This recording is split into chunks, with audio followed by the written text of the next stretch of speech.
Hello friends, नमस्कार, good evening. आप सभी का बहुत बहुत स्वागत है आपके अपने channel triple C WiFi study पर। आइए स्टार्ट करते हैं आज के इस क्लास को। आज की क्लास नंबर 9 है। इससे पहले 8 क्लास आप सभी कर चुके हैं। अगर आपने वो क्लास नहीं देखे हैं तो उन्हें भी अवश्य देखें। और जो भी साथी क्लास में आ चुके हैं, सबसे पहले आप सभी बच्चे क्लास को एक बार शेयर कर दें ताकि और भी साथी और भी बच्चे इस क्लास को ज्वाइन कर पाएँ। चलिए स्टार्ट करते हैं। आज की इस क्लास का पीडीएफ भी आप सभी डाउनलोड कर सकते हैं CCC-BYFSC.com से। बहुत सारे पीडीएफ आपको यहाँ पर मिल जाएंगे। और जैसा आपको पता है, CCC फरवरी एग्जाम के लिए हमने जो बैच लॉन्च किया है उसमें आज आप सभी का लास्ट डेट है डिस्काउंट के लिए।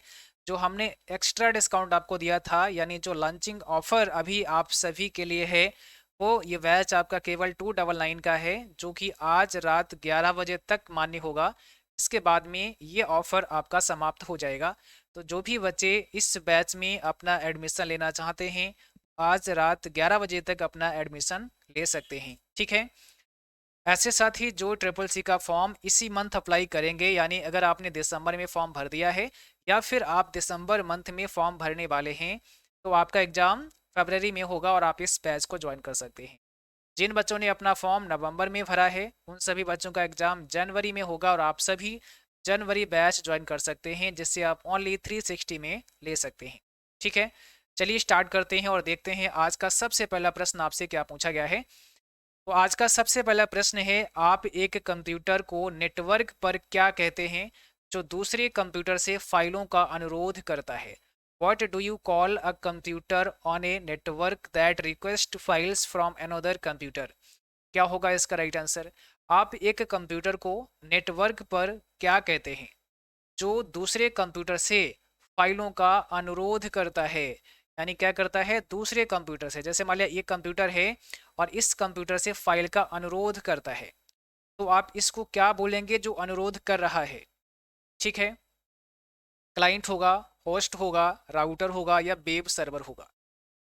देखिए, एक नेटवर्क में दो कंप्यूटर कनेक्ट हैं और एक रिक्वेस्ट कर रहा है, तो वो क्या कहलाएगा, क्लाइंट कहलाएगा। उसे हम क्लाइंट कहते हैं, ठीक है। और जो सर्विस प्रोवाइड करता है वो क्या होता है, होस्ट होता है, ठीक है ना। तो ये आपका होस्ट हो गया और ये आपका क्लाइंट हो गया। तो यहाँ पर कौन सा करेक्ट हो जाएगा, क्लाइंट। तो अगर आपने क्लाइंट यानी ऑप्शन नंबर पहला बताया है तो बिल्कुल सही आंसर है। और आप सभी को अपना जब भी आप आंसर करें तो क्वेश्चन नंबर डाल के आंसर दिया करें, ताकि मुझे पता लगे कि आपने कौन से प्रश्न का जवाब किया है। बाकी जो बच्चे अभी भी क्लास से जुड़े हैं, आप सभी को गुड इवनिंग। और सभी बच्चे सेशन को शेयर कर दें ताकि और भी साथी इस क्लास को ज्वाइन कर पाएँ। ट्रिपल सी एग्जाम के लिए काफ़ी इंपॉर्टेंट क्वेश्चन आज इस क्लास में आप सभी पढ़ रहे हैं। दूसरा सवाल है, हार्डवेयर डिवाइस जो मुख्य कंप्यूटर सिस्टम का हिस्सा नहीं है और अक्सर सिस्टम में बाद में जोड़े जाते हैं। देखिए, ऐसे हार्डवेयर डिवाइस जो मुख्य कंप्यूटर सिस्टम का हिस्सा नहीं है और अक्सर ये सिस्टम में बाद में जोड़े जाते हैं। Hardware devices that are not part of the main computer system and are often added later to the system. तो ऐसे डिवाइसेस को हम किस नाम से जानते हैं, पेरिफेरल होते हैं, क्लिप आर्ट, हाईलाइट, एग्जीक्यूट। बहुत आसान ऑप्शन है आपके सामने, फटाफट से जवाब करो इसमें कौन सा करेक्ट आंसर हो जाएगा। ऐसे हार्डवेयर डिवाइस जो मुख्य कंप्यूटर सिस्टम का हिस्सा नहीं है, उन्हें बाद में हम जोड़ते हैं, अक्सर सिस्टम में बाद में ऐड किए जाते हैं। ऐसे डिवाइसेज, ऐसे हार्डवेयर डिवाइसेज को हम पेरिफेरल कहते हैं। और हमने कई बार अपनी क्लासेस में डिस्कस किया है कि पेरिफेरल डिवाइसेस क्या होते हैं। पेरिफेरल एक ऐसे हार्डवेयर डिवाइसेज होते हैं जो कि एक्सटर्नल हम अपने कंप्यूटर में ऐड करते हैं। एक्सटर्नल डिवाइसेज होते हैं जिन्हें हम अपने कंप्यूटर में ऐड करते हैं, वो क्या होते हैं, पेरिफेरल डिवाइसेज होते हैं। जैसे अगर हम प्रिंटर की बात करें, हम आपसे कहें प्रिंटर क्या है, तो प्रिंटर भी एक पेरिफेरल डिवाइसेज है, ठीक है। एक पेरिफेरल डिवाइस में आ जाएगा आपका प्रिंटर भी, कि इसको भी हम बाहर से ऐड करते हैं, जोड़ते हैं। इसी प्रकार से कीबोर्ड हो गया, माउस हो गया, स्कैनर हो गया, ये सब आपके कैसे हैं, ये सब पेरिफेरल डिवाइसेज में आएंगे। चाहे इनपुट हो या फिर आउटपुट हो या फिर कोई स्टोरेज हो, जैसे पेन ड्राइव हो गया, है ना, कोई एक्सटर्नल हार्ड डिस्क हो गई, ये सब मिला करके क्या हो जाते हैं, पेरिफेरल डिवाइसेज हो जाते हैं। अगला सवाल देखो, कौन सा इंटरनेट प्रोटोकॉल नहीं है, which is not an internet protocol. इसमें ये आपसे पूछा गया है कि कौन सा इंटरनेट प्रोटोकॉल नहीं है। ऑप्शन पहला है HTTP यानी हाइपर टेक्स्ट ट्रांसफर प्रोटोकॉल, दूसरा है FTP यानी फाइल ट्रांसफर प्रोटोकॉल, और तीसरा है यहाँ पर STP। तो कौन सा इंटरनेट प्रोटोकॉल नहीं है ये आपसे पूछा गया है, इसमें कौन सा करेक्ट आंसर हो जाएगा? जवाब करो, कौन सा यहाँ पे राइट आंसर हो जाएगा, आप सबको जवाब करना है।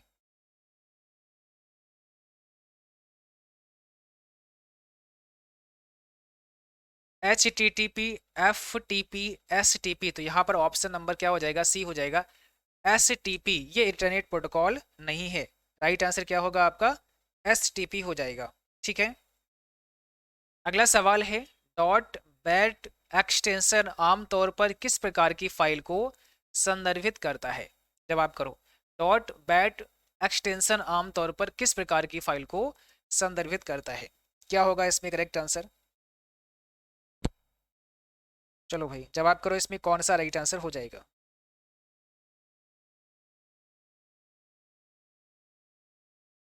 चलिए, यहाँ पर सिस्टम फाइल दिया गया है, कंप्रेस्ड आर्काइव फाइल दिया गया है, बैकअप फाइल दिया गया है और ऑडियो फाइल दिया गया है। तो डॉट बैच किस प्रकार की एक्सटेंशन है? तो यह एक बैकअप फाइल है ना, जहां पर भी आपको डॉट वीएटी मिलेगा यह एक बैकअप फाइल होगा। ध्यान रखना है, बैकअप फाइल का एक्सटेंशन है।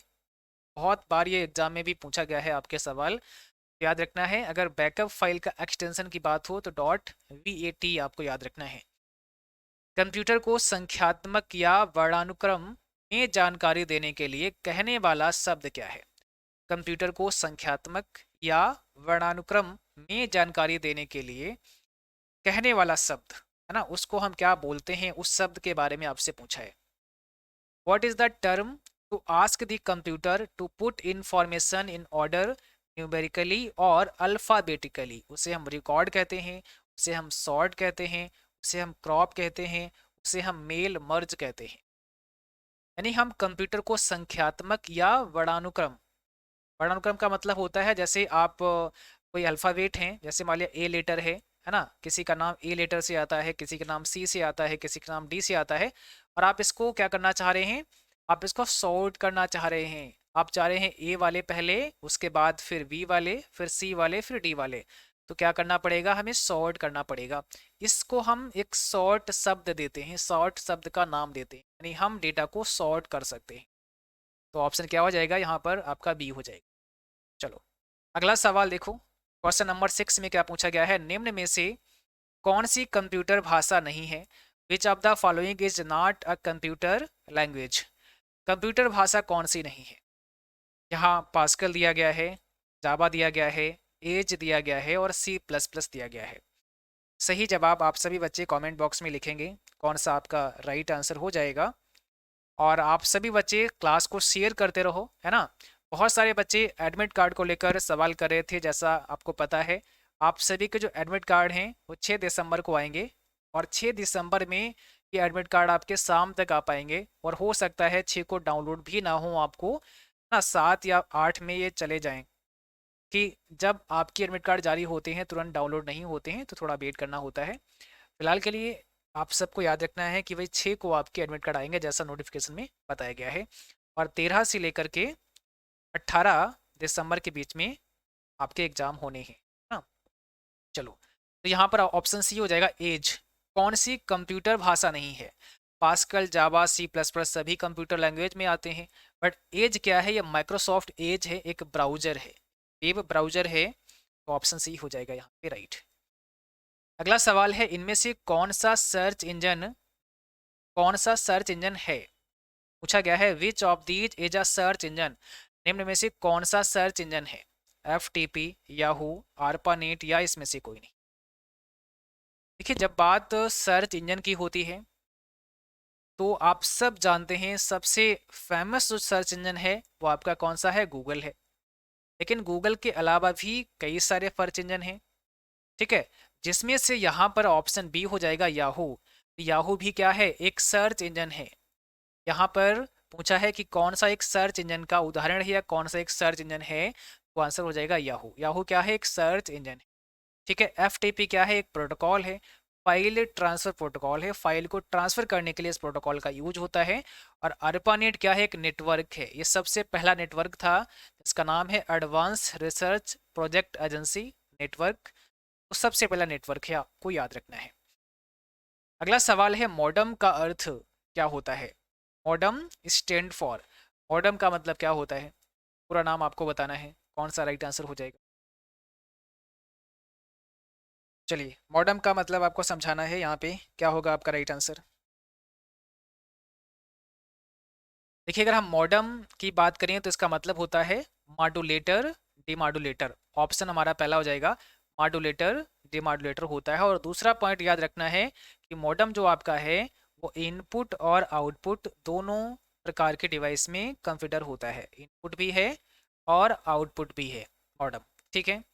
कंप्यूटर में मुख्य सर्किट बोर्ड होता है, कंप्यूटर में जो मुख्य सर्किट बोर्ड होता है, main circuit board in a computer is highlighter, motherboard, monitor और आईसी। बहुत इजी ऑप्शन दिए गए हैं, बहुत आसानी से आप लोग बता सकते हैं कि इसमें कौन सा करेक्ट आंसर होने वाला है।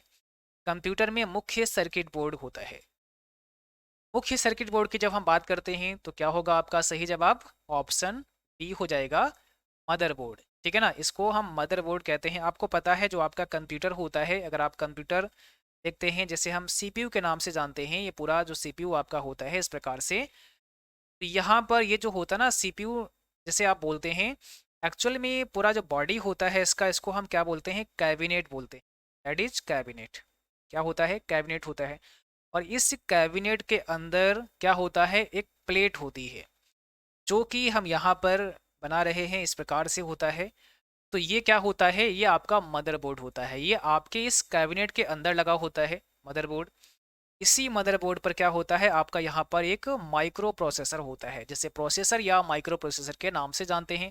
ये आपका प्रोसेसर हो गया जो बीच में यहाँ पे लगा होता है, और बाकी सारे कंपोनेंट इसी मदरबोर्ड पर लगे होते हैं।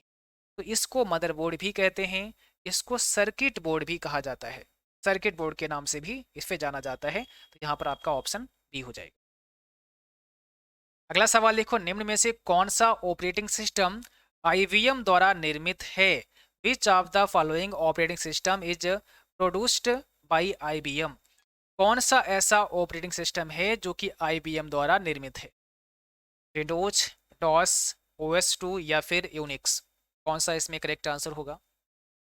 बताइए, कौन सा ऐसा ऑपरेटिंग सिस्टम है जो आईबीएम के द्वारा निर्मित किया गया है? तो करेक्ट आंसर यहाँ पर हो जाएगा सी, ओएस 2। ठीक है ना, ओएस 2 आईबीएम के द्वारा निर्मित किया गया ऑपरेटिंग सिस्टम है। अगला सवाल है, इक्वल प्रोडक्ट 2 कामा सम ब्रैकेट स्टार्ट 5 कामा 7 का मान क्या होगा? इसका सही जवाब आपको देना है कमेंट बॉक्स में, कौन सा करेक्ट आंसर हो जाएगा। देखिए, यहाँ पर दो फार्मूले एक साथ आपको लगाने हैं। सबसे पहले प्रोडक्ट यहाँ दिया गया है, और उसके बाद 2 कॉमा फिर सम दिया गया है 5 कामा 7। तो सबसे पहले आपको इसको सॉल्व करना है ना। तो अगर आप सम और 5 कामा 7 को सॉल्व करते हैं तो यहाँ पर 5 और 7 को अगर आप जोड़ देते हैं, क्योंकि सम का मतलब होता है योग कर देना, यहाँ पर 12 आ जाएगा, और यहाँ कॉमा देंगे, यहाँ 2 लिखेंगे। ठीक है, 2 यहाँ से, ये वाला 2 हमने लिखा, और यहाँ पर हम इक्वल प्रोडक्ट अगर लिख देते हैं तो अब ये क्या हुआ? अब इसमें मल्टीप्लाई करना पड़ेगा, क्योंकि प्रोडक्ट का मतलब होता है मल्टीप्लाई करना। तो 12 और 2 की मल्टीप्लाई करोगे तो कितना आ जाएगा? 24 आ जाएगा। ऑप्शन नंबर हमारे यहाँ पर बी करेक्ट हो जाएगा। अगला सवाल देखो, इम्प्रेस में अधिकतम जूम साइज होता है, what is the maximum zoom size in impress? Impress क्या है? लिब्रे ऑफिस में एक प्रेजेंटेशन सॉफ्टवेयर होता है जिसे इम्प्रेस के नाम से जानते हैं। कई बच्चों ने हमारे पास कमेंट किया है, हमने कमेंट बॉक्स में देखा है, तो वहाँ पर लिखा है कि सर ये इम्प्रेस क्या होता है, सर ये राइटर क्या होता है, सर ये कैल्क क्या होता है। इसके लिए हमने प्लेलिस्ट बना रखी है हमारे चैनल पर। जब आप जाएंगे और प्लेलिस्ट में जाएंगे तो वहाँ पर एक आपको लिब्रे ऑफिस नाम की प्लेलिस्ट मिल जाएगा। ठीक है, लिब्रे ऑफिस नाम की प्लेलिस्ट में बहुत सारे क्लास आपको मिल जाएंगे जो कि लिब्रे ऑफिस से संबंधित होंगे, चाहे वो प्रेस हो, राइटर हो, कैल्क हो। वो सारे क्लास आप करोगे तो सब कुछ समझ आ जाएगा ये क्या होता है और कैसे यहाँ से सवाल बनते हैं, कैसे आपको यहाँ पर सीखना है कि कौन कौन से सवाल आपसे पूछे जा सकते हैं। तो यहाँ पर इम्प्रेस में अधिकतम जूम साइज की बात की गई है, ऑप्शन बी हो जाएगा 3000% आप मैक्सिमम जूम कर सकते हैं। और इसका अगर मिनिमम जूम की बात करें तो 5%, यानी इम्प्रेस में सबसे ज़्यादा जूम कर सकते हैं और सबसे कम भी कर सकते हैं। अगर आप राइटर में देखेंगे, अगर आप कैल्क में देखेंगे तो लिब्रे ऑफिस कैल्क में मैक्सिमम कितना होता है, 400 होता है ना, ये कैल्क में होता है। अगर राइटर में देखेंगे तो सबसे ज़्यादा यहाँ पर हम 600 कर सकते हैं, और दोनों में मिनिमम कितना कर सकते हैं, तो मिनिमम हम 20% दोनों में कर सकते हैं। लेकिन अगर इम्प्रेस की बात करें तो मैक्सिमम हम यहाँ पर 3000% कर सकते हैं, और मिनिमम यहाँ पर हम 5% कर सकते हैं। ठीक है, अगला सवाल है लिब्रे ऑफिस में कंट्रोल डब्ल्यू का प्रयोग किस लिए होता है। What is control W used for in Libre office. तो कंट्रोल डब्ल्यू से हम विंडो क्लोज करते हैं, हम विंडो ओपन करते हैं, हम दोनों काम करते हैं, या इसमें से कोई नहीं। कंट्रोल डब्ल्यू हम कब यूज करते हैं लिब्रे ऑफिस के अंदर। तो लिब्रे ऑफिस में कंट्रोल डब्ल्यू हम अगर विंडो बंद करना चाहते हैं, हमने जो विंडो ओपन करके रखी है, हम राइटर में हैं, कैल्क में हैं, इम्प्रेस में हैं, तो क्या होगा, वो आपका विंडो बंद हो जाएगा या वो सॉफ्टवेयर आपका बंद हो जाएगा। लेकिन कंट्रोल डब्ल्यू दबाने से लिब्रे ऑफिस सूट बंद नहीं होता है, यानी केवल लिब्रे ऑफिस के अंदर जो सॉफ्टवेयर ओपन किया है वो बंद हो जाएगा, ना कि लिब्रे ऑफिस। अगर पूरा लिब्रे ऑफिस ही बंद करना है तो हमें कंट्रोल के साथ में क्यू प्रेस करना होता है। तो दोनों में अंतर समझना है क्या होता है। कई बार हमने विद प्रैक्टिकल भी समझाया है आपको, अगर आपने प्रीवियस क्लास देखे हैं। और इस सीरीज में जो हम आपको अभी पढ़ा रहे हैं, इससे पहले के क्लास भी करना आपके लिए बहुत ज़रूरी है। सो इससे पहले जो भी क्लास हमने कराए हैं उनको देखें, हो सकेगा तो हम जो क्लास आपको देखना चाहिए उनके लिंक अपने टेलीग्राम पर शेयर करेंगे, वहाँ से भी आप लोग देख सकते हैं। या फिर आप प्लेलिस्ट में जाएंगे तो वहाँ पर आपको एक ट्रिपल सी के लिए हमने एडवांस मॉक टेस्ट कराया है, उसको भी आपको देखना है। और जो इंपॉर्टेंट क्लास होंगे उनको हम भेज देंगे आपके टेलीग्राम चैनल पर, तो सभी को टेलीग्राम से जुड़ जाना है।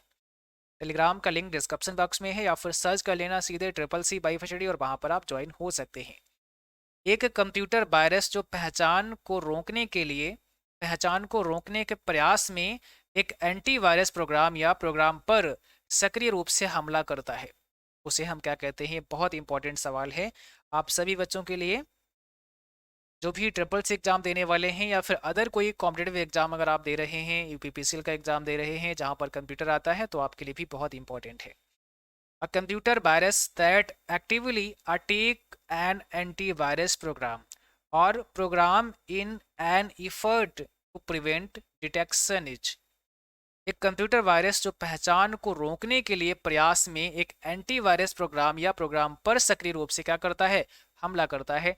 ऐसे प्रोग्राम को हम क्या कहते हैं, बताओ। ऐसे को हम वॉर्म कहते हैं, हम ट्रोजन कहते हैं, हम घोस्ट वायरस कहते हैं, हम या रेट्रो वायरस कहते हैं। यहाँ पर ऑप्शन डी हो जाएगा, हम उसे रेट्रो वायरस के नाम से जानते हैं। अब ये क्या होता है थोड़ा और समझते हैं विस्तार से इसके बारे में, ये रेट्रो वायरस क्या होता है।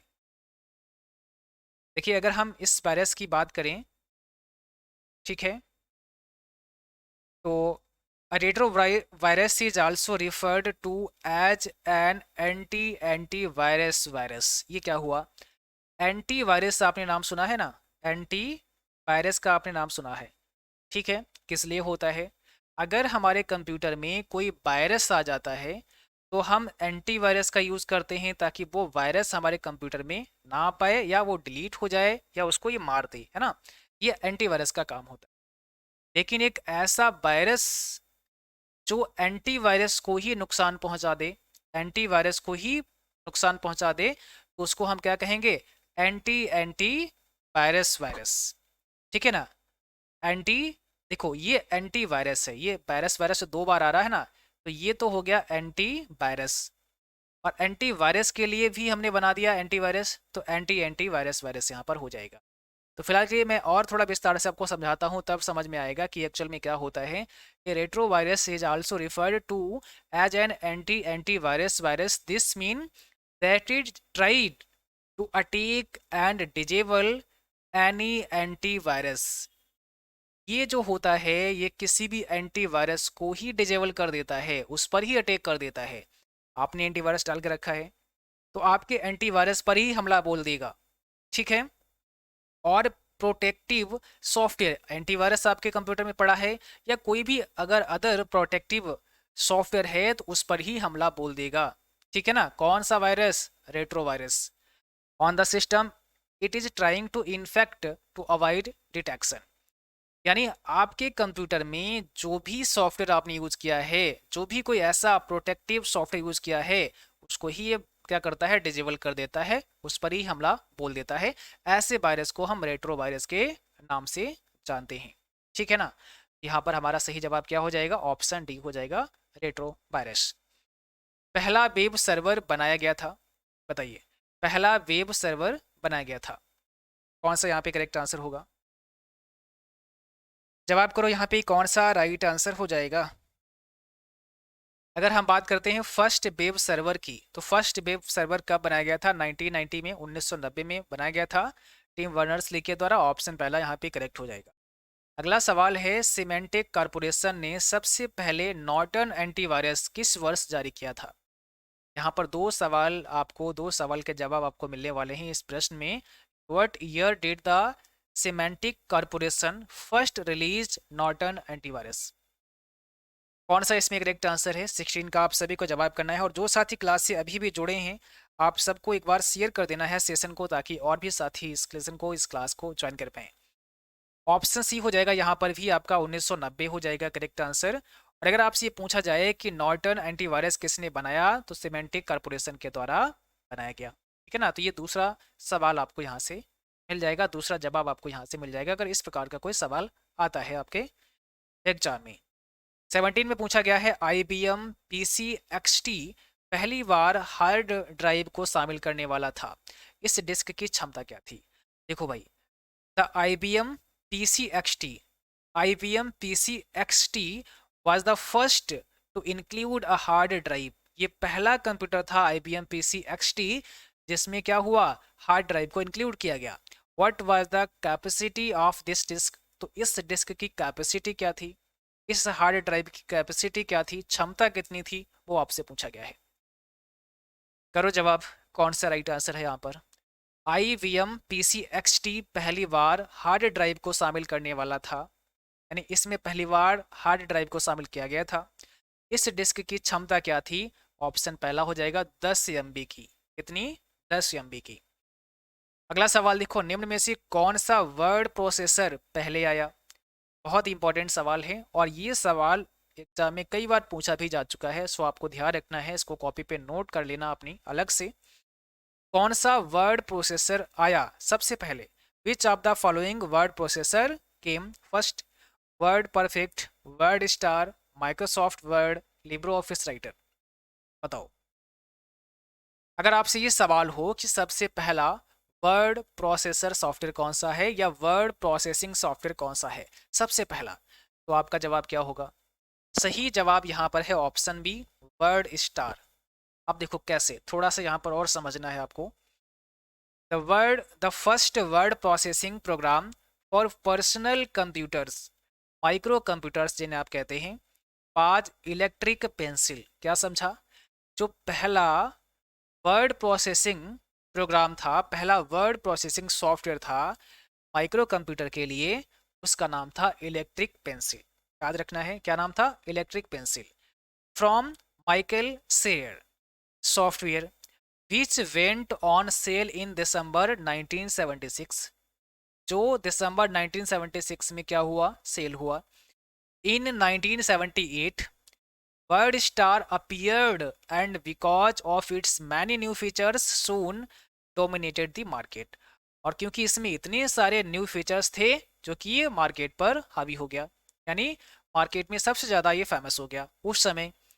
तो अगर आपके ऑप्शन में इलेक्ट्रिक पेंसिल नहीं दिया जाता है, उसके बाद जो नंबर आता है वो किसका आता है? वर्ड स्टार का आता है।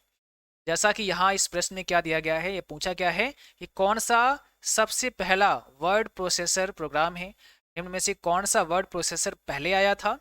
तो इसमें देखो भाई, सबसे पहले कौन सा आया? वर्ड स्टार आया, क्योंकि यहाँ पर कहीं पर भी इलेक्ट्रिक पेंसिल नहीं दिया गया है। तो इस बात का विशेष ध्यान रखना है, अगर ये ऑप्शन में दिया है फिर तो आपको इसी को करना है, अदरवाइज क्या करना है आपको? वर्ड स्टार पर ही क्लिक करना है, इसी पर आपको जाना है। अगला सवाल है, निम्न में से सभी पद स्प्रेडशीट सॉफ्टवेयर से संबंधित हैं परंतु एक नहीं। सभी पद कैसे हैं? स्प्रेडशीट से कहीं ना कहीं संबंध रखते हैं, बट एक ऐसा है जो नहीं है। देखो, सेल की बात करें तो स्प्रेडशीट से ही संबंध रखता है सेल, है ना। कॉलम एंड रोज होते हैं, बीच में आपका सेल बनता है। फॉर्मूला भी उसी से संबंध रखता है और वर्कशीट भी उसी से संबंध रखता है। वर्कशीट यानी जो आप जिस सीट में काम करते हैं वो वर्कशीट होता है। एक वर्कबुक में कई सारी वर्कशीट होती हैं, बट यहाँ पर सी ऑप्शन हो जाएगा हमारा, क्योंकि वायरस डिटेक्शन ये स्प्रेडशीट से संबंध नहीं रखता है ना। तो ऑप्शन सी हो जाएगा। 20 में बताना है, इंटरनेट का जनक किसे माना जाता है। इंटरनेट का अगर जनक की बात करें, पितामह की बात करें, तो क्या होगा आपका right answer? Who is the father of internet? Internet का जनक कौन है? चार्ल्स वेवेज हैं, विंड सर्फ हैं, डेनिस रिची हैं, मार्टिन कूपर हैं। सही जवाब बताओ। सही आंसर आपका क्या हो जाएगा? इंटरनेट के जनक कौन है? देखो, चार्ल्स वेवेज तो कंप्यूटर के जनक हैं। यहाँ पर ऑप्शन बी हमारा सही है। विंड सर्फ को इंटरनेट का जनक कहा जाता है, ठीक है ना। फादर ऑफ इंटरनेट की बात करें तो विंड सर्फ हो जाएंगे। अगला सवाल है, ब्लूटूथ की खोज किसने की थी? Who was the founded of Bluetooth? किसने ब्लूटूथ की खोज की थी? ये सवाल भी एग्जाम में कई बार पूछते हैं। तो कौन सा इसमें राइट आंसर हो जाएगा? सही जवाब है ऑप्शन पहला, एरिक्सन के द्वारा ब्लूटूथ की खोज की गई है ना। ऑप्शन पहला करेक्ट हो जाएगा। हालांकि इसकी खोज करने के लिए 5 मेंबर की टीम थी। हालांकि इसको हमने डिस्कस किया है, जो हमने थ्योरी के सेशन कराए हैं। अगर आपने थ्योरी वाले क्लास पढ़े होंगे हमारे पैड वेस के अंदर, तो हमने इसके बारे में बहुत ही डिटेल में व्याख्यान किया है, समझाया है कि ब्लूटूथ की खोज कैसे हुई है, कौन कौन से मेंबर इसमें शामिल थे, क्या हुआ है, वो सारी बातें की गई हैं। अगर आपने थ्योरी के सेशन किए हैं तो आपको पता होगा। 22 में पूछा गया है आपसे, ट्विटर का पुराना नाम क्या है? What is the old name of Twitter? Twitter का पुराना नाम कई बार पूछते हैं एग्जाम में, बहुत जाना पहचाना बहुत पुराना सा सवाल है, एग्जाम में हर बार पूछा जाता है, तो आपको याद रखना है। TWTTR ये ओल्ड नेम है ट्विटर का। और ट्विटर को माइक्रो ब्लॉगिंग भी कहा जाता है। क्या कहते हैं? माइक्रो ब्लॉगिंग के नाम से भी इसको जाना जाता है।